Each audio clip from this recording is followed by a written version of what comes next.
Imagine waking up one day and realizing that something you bought years ago, almost as a joke, had become worth billions of dollars. No business plan, no financial strategy, just a strange digital currency that almost nobody believed in. And somehow, you ended up owning 140,000 of them. This is the story of one of the most unbelievable accidents in the history of money. Today, Bitcoin is known all over the world. Investors talk about it, governments regulate it, companies hold it on their balance sheets. But back in 2010, Bitcoin was something completely different. It wasn't famous, it wasn't valuable, and most people thought it was a weird internet experiment that would disappear within months. The currency had been created only a year earlier by a mysterious figure known as Satoshi Nakamoto. Nobody knew who this person was. No photo, no interviews, just a name attached to a white paper describing a radical idea. Money that existed only on the internet, without banks or governments controlling it. To most people, it sounded ridiculous, but to a small group of programmers and tech enthusiasts, it was fascinating. They began experimenting with it, mining it, trading it, and sometimes buying large amounts just for fun. Among those early experimenters was a programmer named Gavin Andresen. Gavin was one of the earliest developers interested in Bitcoin's potential. At the time, he wasn't thinking about becoming rich. He was simply curious. Bitcoin was an experiment, an open-source project that anyone could explore. And back then, getting Bitcoins was incredibly easy. In fact, Gavin once created something called a Bitcoin faucet, a website where people could receive small amounts of Bitcoin for free. Why? Because the coins were practically worthless. Giving them away helped spread the idea. But like many early users, Gavin also bought and collected Bitcoins simply to test the system. Sometimes he bought them, sometimes he mined them. Sometimes he received them as part of online experiments. And over time, the number of Bitcoins he interacted with grew larger and larger, much larger than most people today could even imagine. To understand how strange this was, you need to remember something important. In the early days, one Bitcoin was worth almost nothing, sometimes less than a penny. There were no big exchanges, no institutional investors, just a few enthusiasts trading coins on internet forums. One of the most famous moments from that era happened in 2010 when a programmer named Laszlo Hanyecz paid 10,000 Bitcoins for 2 pizzas. At the time, it seemed like a fun experiment. Today, those Bitcoins would be worth hundreds of millions of dollars. That's how early the Bitcoin world was. And in that environment, collecting or buying thousands of Bitcoins didn't feel like a big deal. It was like collecting digital tokens in a game. Interesting, but probably useless. For early developers and users like Gavin, Bitcoin wasn't about profit. It was about technology. They were testing a new system, helping it grow, seeing whether a decentralized currency could actually work. And during that process, some of them accumulated enormous amounts of Bitcoin. Not because they were trying to get rich, but because hardly anyone else wanted it.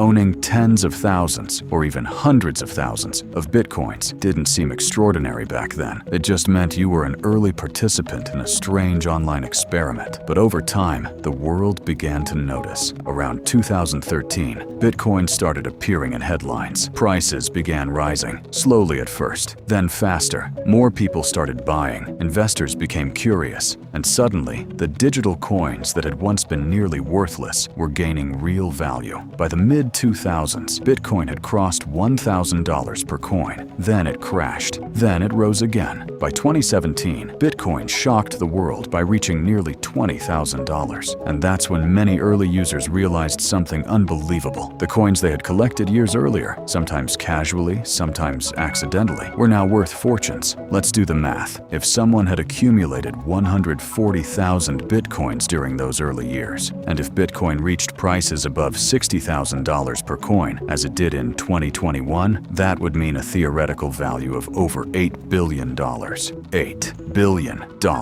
from something that once seemed like an obscure internet hobby. Of course, many early adopters sold their coins long before prices reached those levels. Others lost access to their wallets. Some forgot about them completely, but the story still shows something incredible about the early days of Bitcoin. Back then, a decision that seemed small, even meaningless, could eventually become one of the most valuable financial moves in history. Stories like this are why Bitcoin fascinates so many people today, not just because of the money, but because of what it represents, a completely new kind of financial system that started as a tiny experiment between programmers on the internet. Most people ignored it, some laughed at it, but a few curious individuals explored it anyway. And sometimes, curiosity leads to opportunity. Of course, stories like this also come with a warning. For every early Bitcoin millionaire, there are thousands of people who invested in things that never worked out. Innovation always carries risk, but history shows something interesting. The biggest technological shifts often look strange, risky, or even ridiculous at the beginning. The internet did,